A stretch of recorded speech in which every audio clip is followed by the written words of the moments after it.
उनको मैं बुलाना चाहता हूँ। और सरदार जी बड़े प्रसन्न हो रहे हैं कि हमारी बहन आई है, तो हम सीधे आपकी बेबे को बुलाते हैं जोरदार तालियों से। फरीदाबाद से हमारे बीच हास्य की देश की एकमात्र कवित्री बलजीत कौर तन्हा, बड़ी कवित्री के लिए अनेक टीवी चैनल्स के माध्यम से आपके घर तक पहुंचते। अभी एक फिल्म आपने देखी होगी बधाई हो, बधाई हो में सह नायिका की भूमिका इन्होंने निभाई है। उतनी ही शानदार तालियां इनके लिए बजें जितना शानदार इनका काव्य पाठ होता है। दोनों हाथ उठा के जोरदार तालियों से अभिनंदन करें बलजीत कौर तन्हा।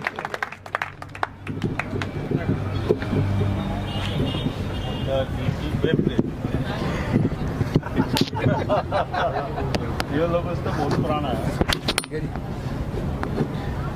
मां शारदे को प्रणाम। अब हमें हूर हूर कह रहे हैं तो फिर साथ में लंगूर बन के क्यों बैठे? वो कोने में बैठे हो, कोने में। उसको पहले ही निपटा दिया हमने। उन्हें खुद कही है, देखो मैंने नहीं कही, वो खुद ही कह रहे थे अपनी कविता में। और पीछे दूसरे भी आ लिए।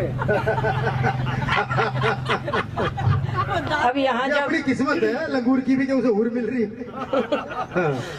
खैर कोई टेंशन नहीं, क्योंकि मैं तो जिस खानदान से हूँ हम टेंशन लेते ही नहीं। बिल्कुल, हम तो 10 साल तक देश की गद्दी पर चुपचाप बैठे रहे, टेंशन नहीं। टेंशन क्या करनी है लेके। अच्छा, ये जय किशन जी हैं, आदरणीय हैं, इन्होंने मुझे बुलाया। अभी आप कह रहे थे माला पिना दो, मैं तो टेंशन मुझे बिल्कुल नहीं थी। और मैं आपको सच्ची घटना बता रही हूँ। बिल्कुल सच्ची हो गई। फिल्मों में काम करा कह देंगे ये शूटिंग चल रही थी।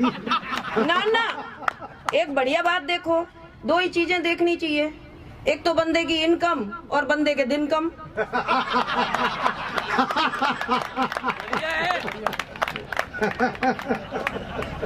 मेरे को बोले तेरे 500 गए। आपने अपने पाँव पे खुद कुल्हाड़ी मारी है, हम जिम्मेदार नहीं है इसके। बात सुनो, अब तो इनकम तेरी कम हो गई। एक बात सुनो, या सरदारनी इनकम के लिए ही अगर बोलने आती होती तो आज आती नहीं। आप सब आए हो इनकम के लिए, मैं तो बुलाई ही नहीं अलग से। और अपन तो दिलदार होते हैं, टेंशन नहीं, बिल्कुल टेंशन लेते ही नहीं। टेंशन लेनी क्या, अगर लेना ही है तो लोन लो और लेके निकल लो।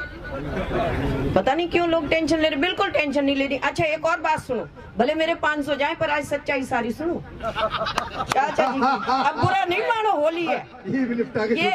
ये कति ये रसिक जी ने बड़ा झूठ बोला कि आज जन्मदिन है तो पूनम बुला ली, तो पूनम बुला ली। कति झूठ, ये चाचा कहने पे बुलवाई। और यूं बोले, अभी भी पूछ रहे थे तेरा नाम क्या है, क्योंकि पिछली बार पहचान नहीं पाई। मुझे पूछ रहे अलग से, मुझे बुलाया इसीलिए। बोले बात सुन, ये पूनम मेरे को देखती ही नहीं है, क्या मैं चश्मा लगाता हूँ इसलिए? तो मैंने कहा चाचा इस बार चश्मा उतार लेना। बोले फिर मुझे ही पूनम नहीं दिखेगी। तो टेंशन बिल्कुल मत लो, मस्ती में रहो। अच्छा, लोग भी बढ़िया बढ़िया हैं, अजीब अजीब तरह की टेंशन लेते हैं, हमारे पड़ोसी हैं। अच्छा, यूं पूछा जय किशन जी ने उस दिन मुझे जब प्रोग्राम में, बोले तू 21 को आएगी? मैंने कहा ना। बोले क्यों नहीं आएगी? मैंने कहा मैं टीम में नहीं हूँ। बोले किसने बनाई टीम? मैंने कहा अनिल जी ने। अब वो अनिल जी की भी सच्चाई बता देती हूँ, इनने मेरे को क्यों नहीं बुलाया था, बता दूं? हाँ बताओ। अभी पिछले महीने मेरे घर आए। मेरा घर 2nd फ्लोर पे, 1st फ्लोर वालों के पास एक कुत्ता है और उस कुत्ते को माला पहनाई जा रही थी। अनिल जी बोले बलजीत जी ये क्या है, इस कुत्ते को मालाएं क्यों पहना रहे हैं? मैंने कहा ये कुत्ता बहुत काम का है। बोले क्यों? मैंने कहा ये इसको जो ले जाता है 2-4 दिन में उसकी पत्नी को काट आता है और वो पत्नी अल्लाह को प्यारी हो जाती है। तो अनिल जी ने मुझे उस दिन से अल्टीमेटम दे रखा है कि जब मुझे वो कुत्ता दिलवाएगी उसके बाद ही कभी सम्मेलन में बुलवाऊंगा।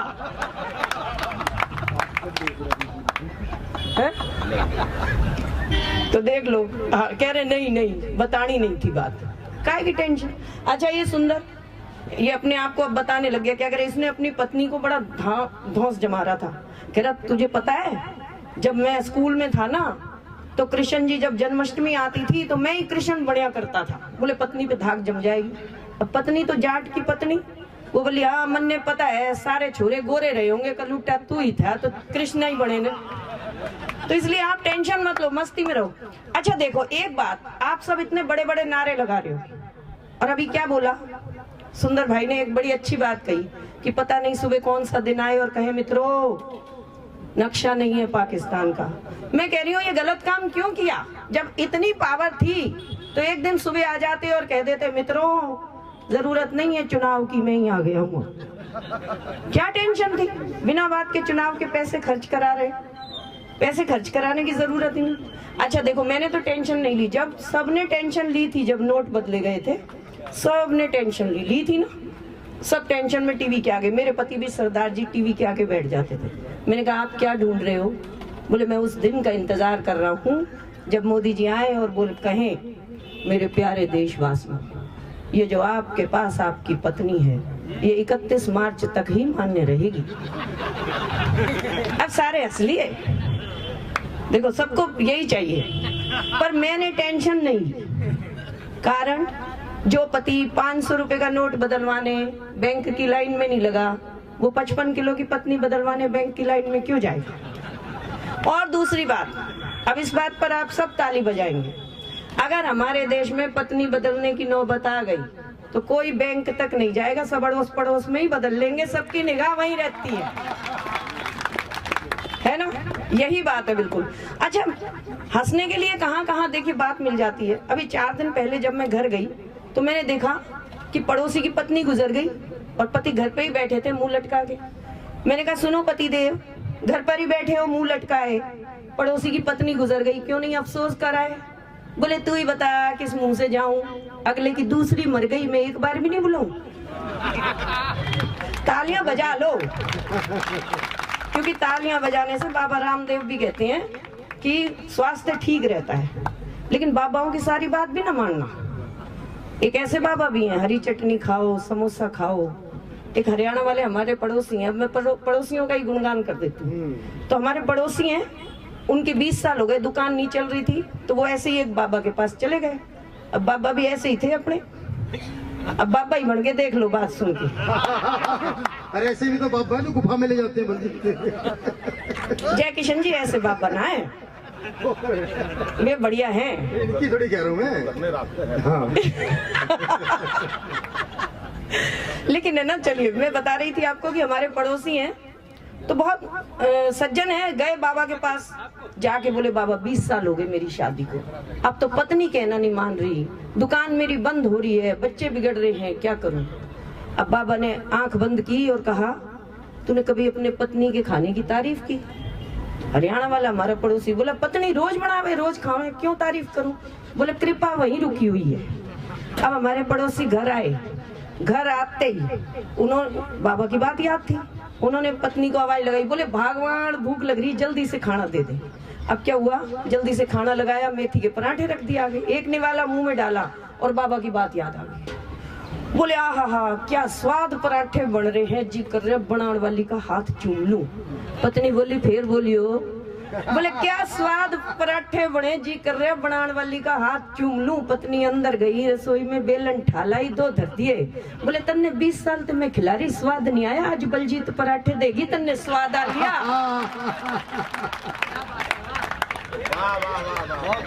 तो टेंशन मत लो, और हम तो टेंशन लेते ही नहीं है ऐसे खानदान से, क्या करनी टेंशन लेके। अच्छा देखो, हमारे एक पड़ोसी है, जब मौत पे ही हाथ से निकल रहा है, देखो आप, हमारे एक पड़ोसी है, हादसा किसी के भी साथ हो जाता है, तो उनके भाई की डेथ हो गई, बुजुर्ग तो हैं थोड़े, तो भाई की डेथ हो गई।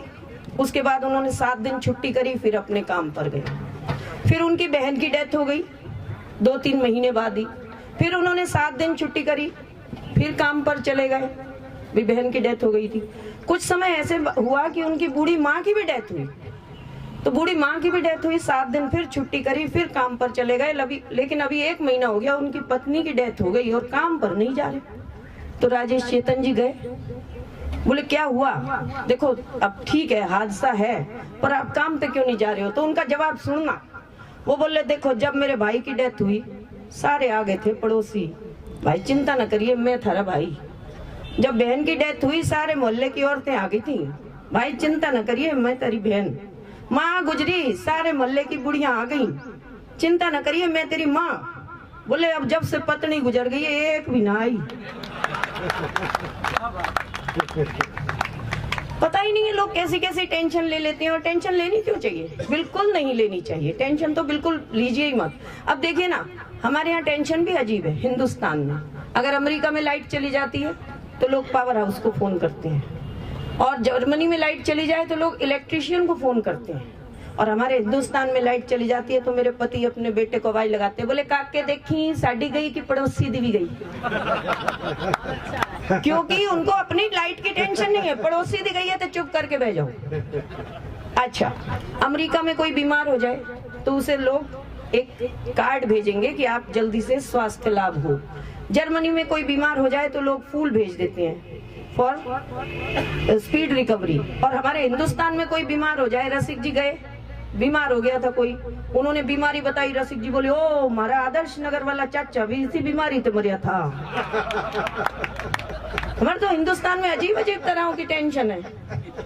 हाँ, और टेंशन लेना नहीं, बिल्कुल हंसते मुस्कुराते रहिए, क्योंकि हर बरस हम चाहते हैं कि आप किसी तरह से चेहरे खिलखिलाते रहें। और मेरा तो एक उद्देश्य है कि किसी को चाह लो तो चाहत हो जाती है, किसी को चाह लो तो चाहत हो जाती है, अपना बना लो तो आदत हो जाती है। किसी को चाह लो तो चाहत हो जाती है, अपना बना लो तो आदत हो जाती है। मैंने जान लिया दिल में रहता है खुदा, लोगों को हंसा लो इबादत हो जाती है। वाह वाह वाह वाह वाह वाह वाह, क्या बात, वाह। और रही पुलवामा की बात, इतनी बड़ी बड़ी बातें कर रहे हैं। देखिए, पाक का मतलब होता है पवित्र, पर वो पाक नहीं है। 4 पंक्तियां दे रही हूँ उस पर भी कि पाप नहीं वो पाक नहीं वो पाप है। मंच का भी ध्यान जी, स्वागत स्वागत स्वागत। पाक नहीं वो पाप है। 1947 का अभिशाप है। पाक नहीं वो पाप है, 1947 का अभिशाप है। दुम दबा कर बैठा है क्योंकि बैठा उसका बाप है। क्या बात है, वाह वाह वाह वाह वाह वाह। लंबी चौड़ी कविता क्या लिखनी, 2 शब्दों में ही काम चल जाता है, तो अपन लंबी चौड़ी क्यों लिखें? लंबी चौड़ी का फायदा नहीं है लंबी कविता का। अच्छा देखिए, एक और कविता आपको सुनाती हूँ छोटी, कि 60 बरस के हिंदुस्तान में जब पति पत्नी हो जाते हैं तो ज्यादातर क्या होता है, वहां सुनिएगा। और इस कविता का चाचा से कोई संबंध नहीं है ना, चाचा अभी 60 के हैं ही नहीं। देखिए, एक 60 बरस के पति पत्नी वैष्णो देवी जा रहे थे, रास्ता बहुत कठिन था, जय माता दी गा रहे थे। 60 बरस के पति पत्नी वैष्णो देवी जा रहे थे, रास्ता बहुत कठिन था, जय माता दी गा रहे थे।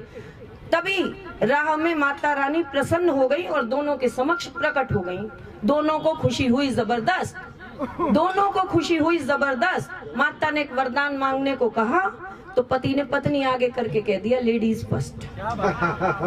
पति ने पत्नी को आगे करके कह दिया लेडीज फर्स्ट। अब देखिए, 60 बरस की पत्नी क्या मांगेगी?